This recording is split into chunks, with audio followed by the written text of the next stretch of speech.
Hey, Nick Digilio here. Thanks for checking out my YouTube channel. Subscribe. Also, check me out on Patreon. That's a great way to support what I'm doing. It helps with the videos and the content and all kinds of cool stuff. It's a little. This is all DIY stuff that I'm doing. So any little bit can help. If you want to help out, that'd be great. Go to patreon.com/NickDShow. Pick a tier, subscribe, $3, $9, $25 a month, however you want to do it. And for each tier, you get a little bit of bonuses. When we get to live streaming, we'll do Q&As. You'll get personal messages from me and videos and content that nobody else will get. Only people who are patrons and donate on my Patreon page, including the real behind-the-scenes true story of what happened at WGN. Because there's a lot of lies and a lot of crap on social media that just isn't true, and I wanted to get the truth out there, and the first people that are going to hear it are my patrons. So go to patreon.com/NickDShow and donate today. My podcast begins in less than 2 weeks, the Nick D Podcast, as part of the Radio Misfits Podcast Network. I'm thrilled to be a part of that family. We're going to bring back a ton of the guests regularly that I used to have on my show. Esmeralda Leon is going to be on the show every episode, and we're going to review movies and get back to doing the fun stuff that we used to do on my show, including my dad calling in and telling a joke. One episode a week. There's going to be 2 episodes per week, Tuesdays and Fridays. Each episode is going to run at least 2 hours long, and we're going to launch right near the end of January. So keep your eye out. Subscribe to that at RadioMisfits.com. Okay. Yesterday was kind of a rough day for film fans. If you're a movie fan or a film critic or a film lover in general or a film scholar in general, yesterday was a pretty rough one. We lost two big people, 2 big guys in the world of film. One was a film director, one was a film critic. One, whose work I admired from afar, whose personal life was a little strange, who was a big celebrity, and one who I knew personally. I didn't know him incredibly. I mean, I knew him. Didn't know him, personally. We didn't have each other's phone numbers or anything like that. We didn't hang out. We did a couple of times, but anyway, I knew the guy. The first one that we lost yesterday, we found out about this early, was Peter Bogdanovich. Peter Bogdanovich, famous film director, and much more. And the second person that we lost in the world of film just hours later is Michael Wilmington. Michael Wilmington, who I knew pretty well as film critic for the Chicago Tribune and as film critic for CLTV, when CLTV used to be sort of the smaller cable version of WGN. They were a Tribune television station, CLTV, and he used to do movie reviews for them in the same building that I worked in. We both worked in the Trib Tower. This was when WGN was at Trib Tower, and so I got to know him in the screening rooms and beyond that. So Peter Bogdanovich, interesting guy. Mostly known for his work in the 70s, and he was incredibly popular in the 70s and very prolific in that time period. He was a young guy who started working for Roger Corman, as many filmmakers did. Was always interested in film, was a film scholar. The guy knew a lot about movies, and really, really knocked it out of the park with one of his first films, The Last Picture Show, which of course has gone on to become a classic. When it came out, it launched him kind of into the stratosphere as a filmmaker. Last Picture Show, Sybil Shepherd, Jeff Bridges, Sam Bottoms, legendary, shot in black and white at a time when it wasn't really cool to shoot in black and white because everybody at that time in the early 70s had switched over to color, and it wasn't cool, but it was his artistic choice. He was a student of Hitchcock, a student of Orson Welles, and that would all be a part of what he would do. He interviewed Hitchcock, in fact, in the 60s as a student. And Last Picture Show came out and it took over. It became a critical darling, won all kinds of awards, and it really launched his career. And it's a great film. The Last Picture Show, I don't think he's made a movie better than The Last Picture Show. And he was in his early 30s. He was like 31 when he made the movie. And so he was young, and this was the 70s, and he was thrust into the limelight. And Peter Bogdanovich was one of those guys that loved that. Bogdanovich was a guy in the 70s when his career was taking off. He really became a celebrity, which was very unusual for directors and filmmakers at that time.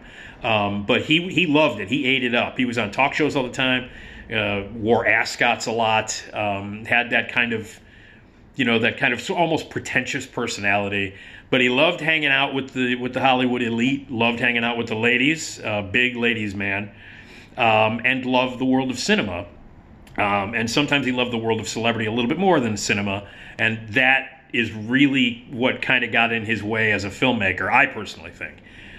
He followed up Last Picture Show with What's Up, Doc, which is a classic, a great film, Barbra Streisand, Ryan O'Neal.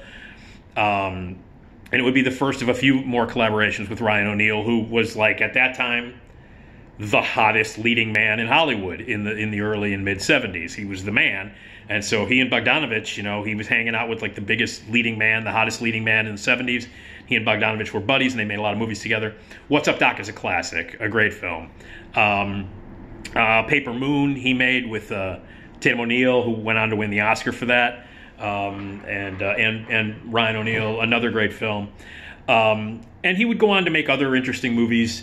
Daisy Miller, which was kind of an interesting film. At Long Last Love, which was kind of his Altman-esque kind of movie, with a massive cast. Had some troubles making that.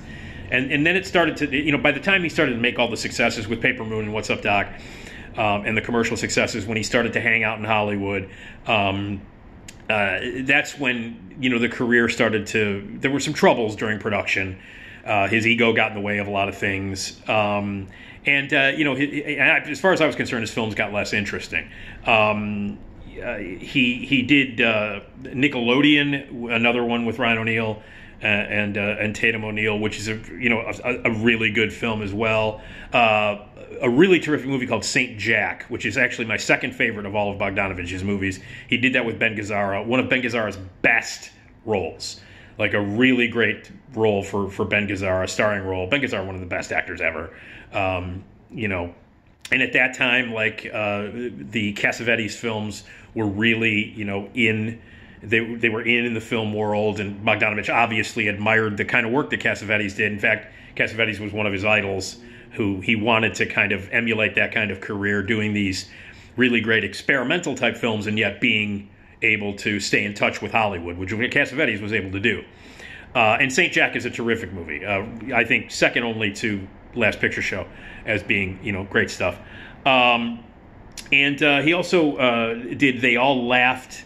And this was where he met on the set. He didn't meet her on the set. But this is when he started a relationship with Dorothy Stratton, who was the Playboy playmate who ended up being murdered by her jealous husband, Paul Snider.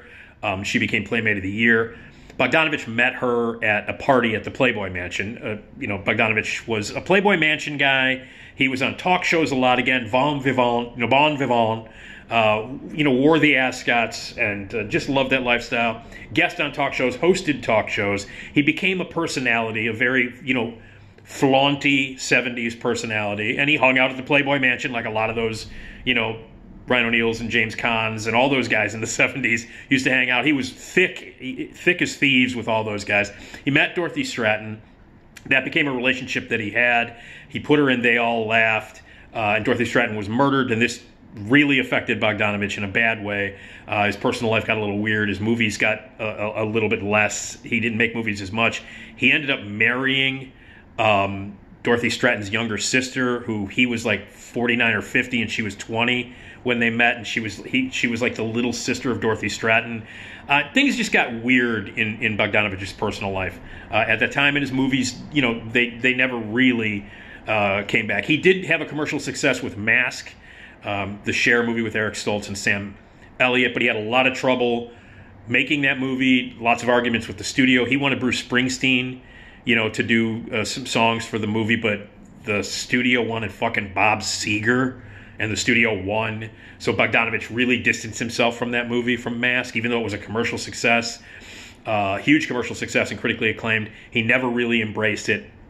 And he would go on to do Illegally Yours, which was this terrible Rob Lowe comedy. He did a sequel to Last Picture Show in 1990 called Texasville, brought back a lot of the cast members. It just wasn't very good. He did a film version of the stage farce Noises Off. He did some movies with John Ritter. John Ritter was in They All Laugh. John Ritter was in Noises Off. And Noises Off is a perfectly fine or a screen adaptation of a great stage farce. And it's fine, but it wasn't the kind of stuff that he was doing in the 70s that really stood out, like Your Paper Moons or What's Up, Doc, or Last Picture Show, St. Jack. And he was kind of going through the motions. Then he did a lot of TV. Did a lot of made-for-TV movies, a lot of TV movies that were sequels to theatrical films. He directed a couple of episodes of The Sopranos. And his last theatrical movie, was... She's Funny That Way, an Owen Wilson film that came out in 2014. It was terrible.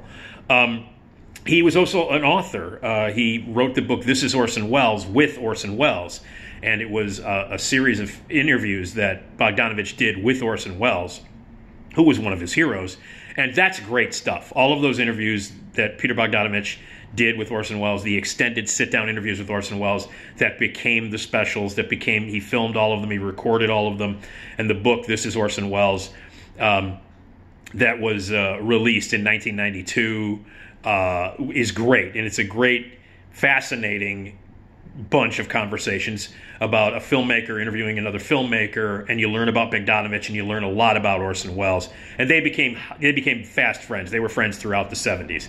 And Orson Welles and Alfred Hitchcock, he interviewed Alfred Hitchcock and was a study of Alfred Hitchcock. He wanted to be a lot like Orson Welles and a lot like Alfred Hitchcock. He wanted to be that filmmaker that people knew. People go to see movies all the time, especially in the 50s and 60s and 70s. They don't know who the directors are. They don't know who the people are who make the movies. But people like Orson Welles, people like Alfred Hitchcock were beyond that. They became personalities on their own. They branched out and did other things. Alfred Hitchcock became a personality. He's not just a great, brilliant filmmaker, but he was on talk shows. He had his own television series. He did commercials. Orson Welles, another one of these guys, especially in the 70s when Bogdanovich was out partying at the Playboy Club, the Playboy Mansion and stuff like that. Orson Welles was doing Dean Martin roasts. He was on talk shows and game shows, and he was doing, wine commercials and frozen fish commercials, and he became more of a big, oversized personality. And this was what happened in the 70s, and Bogdanovich craved that. He craved the spotlight. He wanted to be a celebrity, and he did. He became one. He dated famous women. He appeared on talk shows. He partied. He hung out with Orson Welles. He became an Orson Welles, Alfred Hitchcock-type filmmaker where people knew him and the movies. And in fact, if you look at some of the trailers of his movies, especially like Paper Moon, he's in the trailers. There's a couple of films that he made in the 70s where he became such a celebrity and a talk show bon vivant, that he was in the trailers, which was unheard of, except for like Hitchcock did that as well.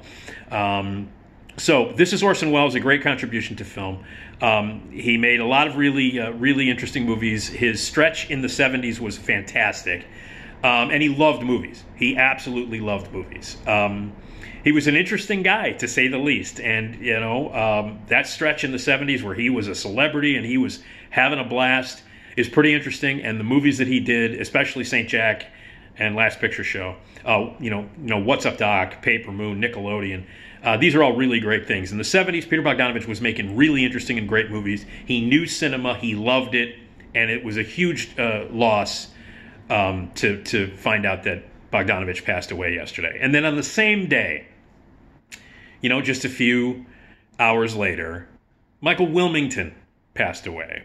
Michael Wilmington was a film critic, a writer from Wisconsin, who for years was the head film critic. He went out to L.A., wrote for the L.A. Weekly, wrote for a lot of other things, and then became the head critic, the main critic at the Los Angeles Times for years. And people started to know him there, and he became very popular. And then he came to Chicago in 1993. He came to Chicago to become the head film critic for the Chicago Tribune, replacing the then leaving Dave Kerr.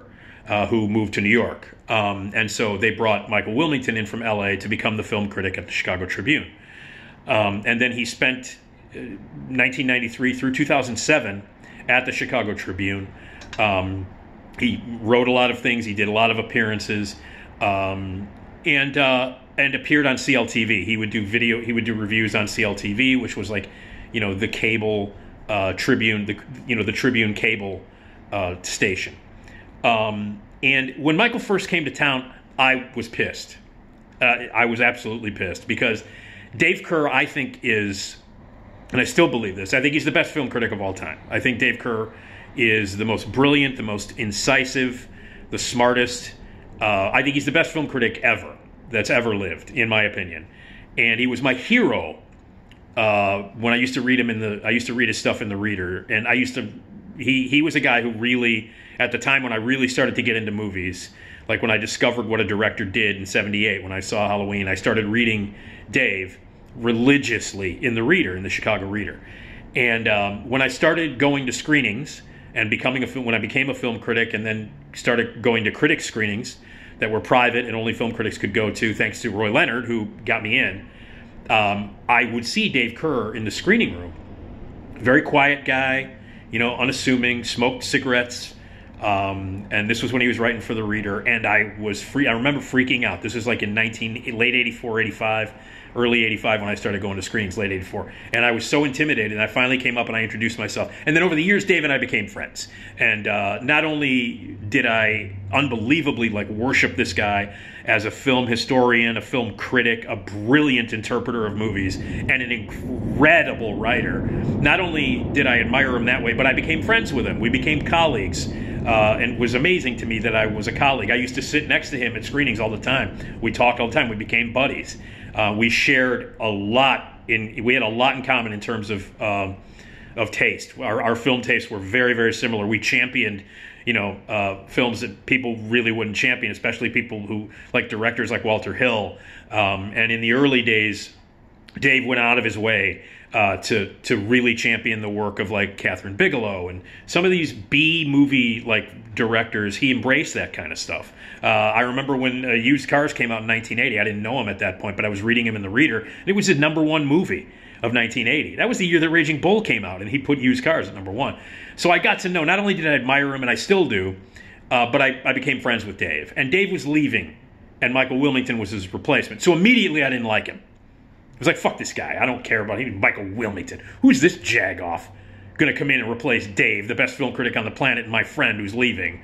And he was leaving to go to New York for a woman, which we all do. We've all done. And so I was pissed. I was like, Dave's leaving. We got this guy coming in, blah, blah, blah. And then when I first met Michael, and this is the case, this is very, very true, he's very standoffish. Michael Wilmington was a strange dude, okay? And I'm not speaking out of turn. Everybody who has ever met Michael knows this. He was a little bit off. He was not the most socially comfortable guy in the world, which is fine because he's a guy who spent most of his time in the dark watching movies and writing about them. He didn't have to be, the most pleasing person socially. He didn't have to be the most, smooth or the most adept in a crowd situation or charming or anything like that. And so he, again, I was pissed because he was taking over for Dave, and he started coming to the screenings that we were all going to on a regular basis, and we all knew each other. There were 25 of us who would go to these screenings, maybe a little bit more, who we all knew each other. We saw each other on an almost daily basis at the screening room, and Dave left, and so here's Michael, and it was like a stepdad came in, you know what I mean? It was like the new dad came in. Your mom got divorced, and the new dad came in, and the new dad was kind of this awkward, not socially, pleasant, kind of disheveled dude who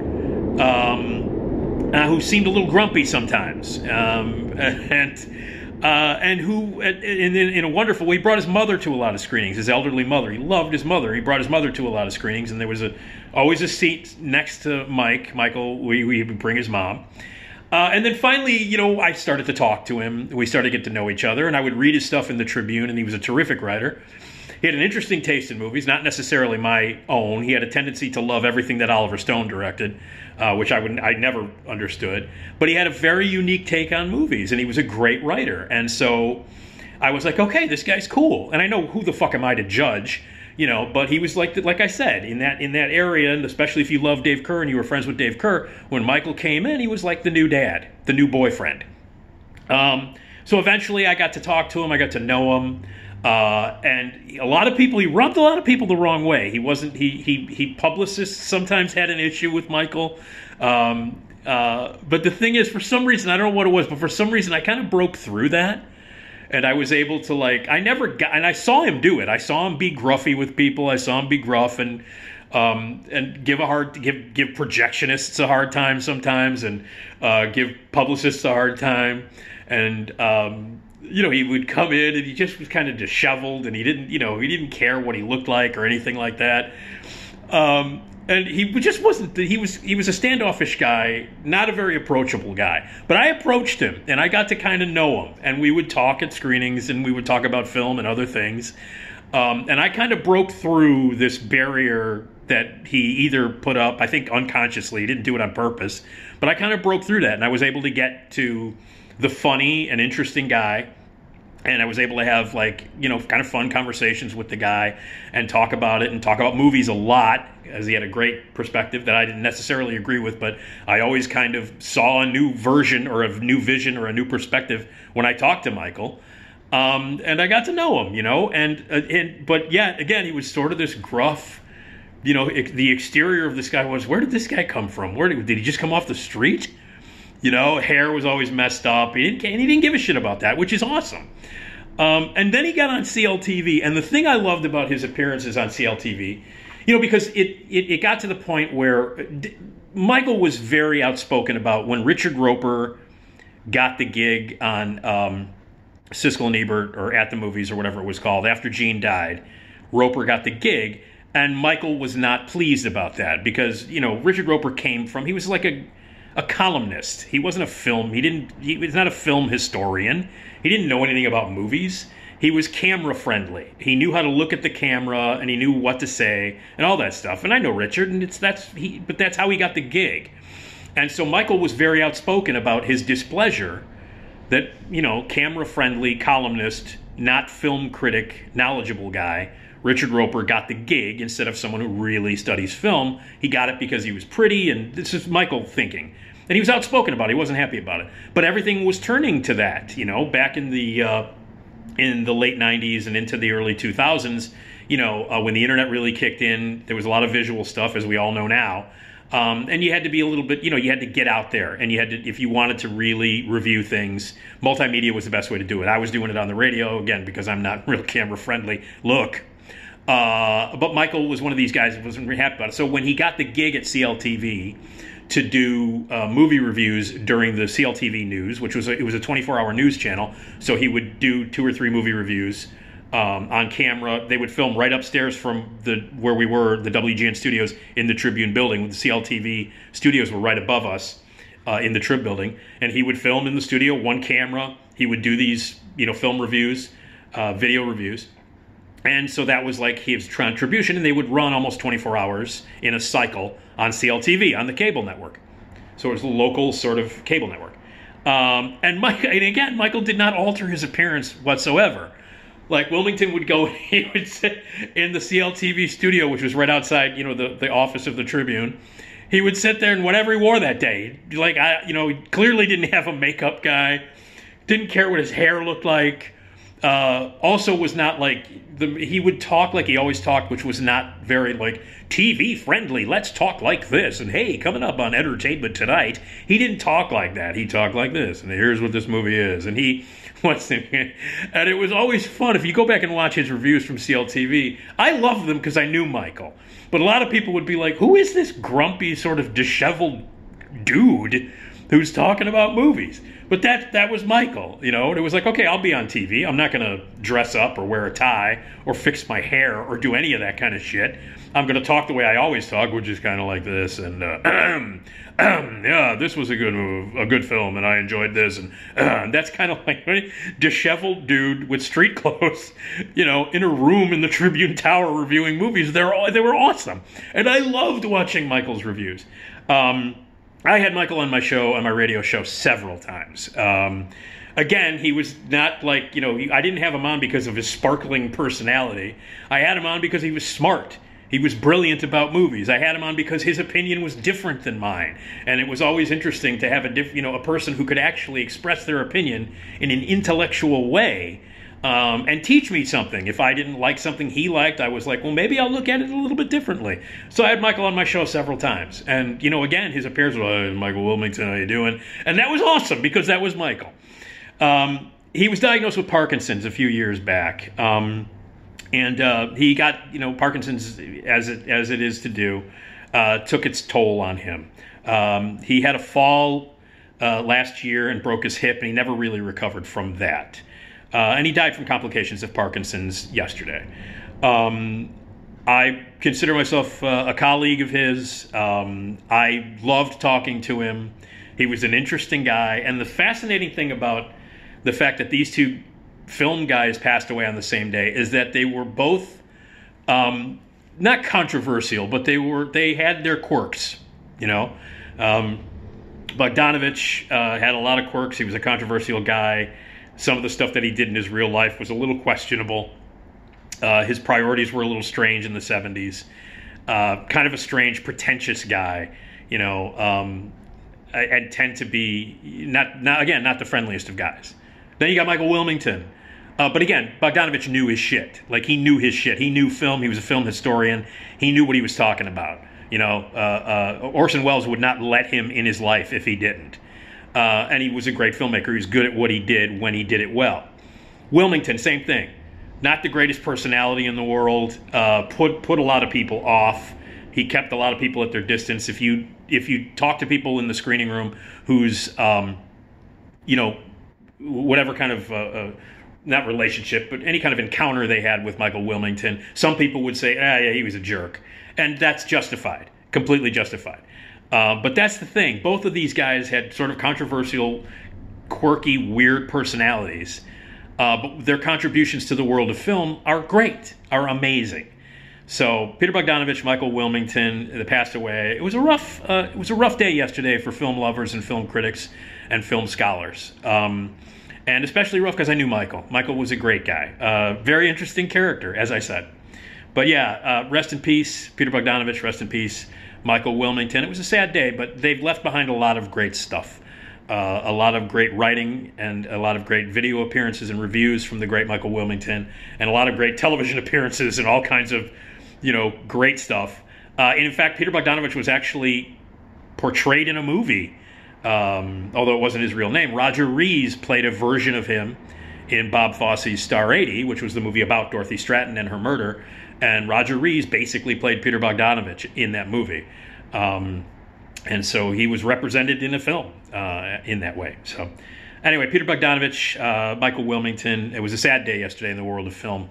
And we miss you, but there's a lot of stuff out there that we can enjoy even after your passing. And so there you go. All right, so thanks, and have a good day.